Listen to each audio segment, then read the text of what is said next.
European club ফুটবলে আজ রয়েছে বেশ কয়েকটি ম্যাচ। ইংলিশ প্রিমিয়ার লিগে মাঠে নামবে আর্সেনাল, ম্যানচেস্টার সিটির মতো দলগুলো।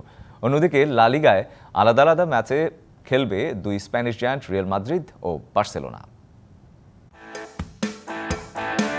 লা লিগায় শিরোপা অনেকটাই নিশ্চিত লস ব্লাঙ্কোসদের। ৩৩ ম্যাচে ৮৪ পয়েন্ট নিয়ে লিগ টেবিলের শীর্ষে আছে তারা। আজ কাদিজের বিপক্ষে রিয়াল জিতলে আর বার্সা জিরোনার সাথে হারলে শিরোপা উৎসব করবে আনচেলত্তির দল।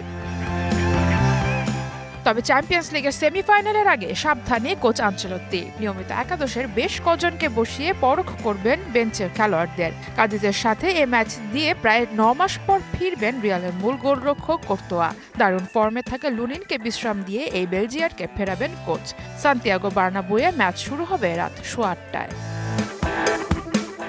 লিগের আরেক ম্যাচে কাতালান ডার্বিতে জিরোনার মুখোমুখি হবে বার্সা। গত ডিসেম্বরে ঘরের মাঠে জিরোনার কাছে হারের শোধ নিতে মরিয়া জাভির দল। রিয়ালের শিরোপা উৎসব ঠেকাতেও আজকের ম্যাচে জিততে চায় বার্সা। অন্যদিকে আত্মবিশ্বাসী জিরোনা। প্রতিবেশী বার্সাকে হারাতে পারলে লা লিগায় শীর্ষ ৪-এ থাকা নিশ্চিত হবে দলটার। সেটা হলে প্রথমবারের মতো আগামী মৌসুমে চ্যাম্পিয়ন্স লিগের মূল পর্বে জায়গা করে নেবে তারা।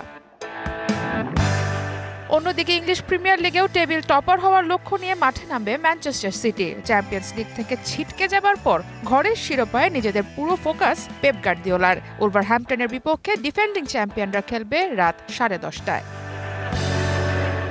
সারা মাহবুব, ডিবিসি নিউজ ডেস্ক।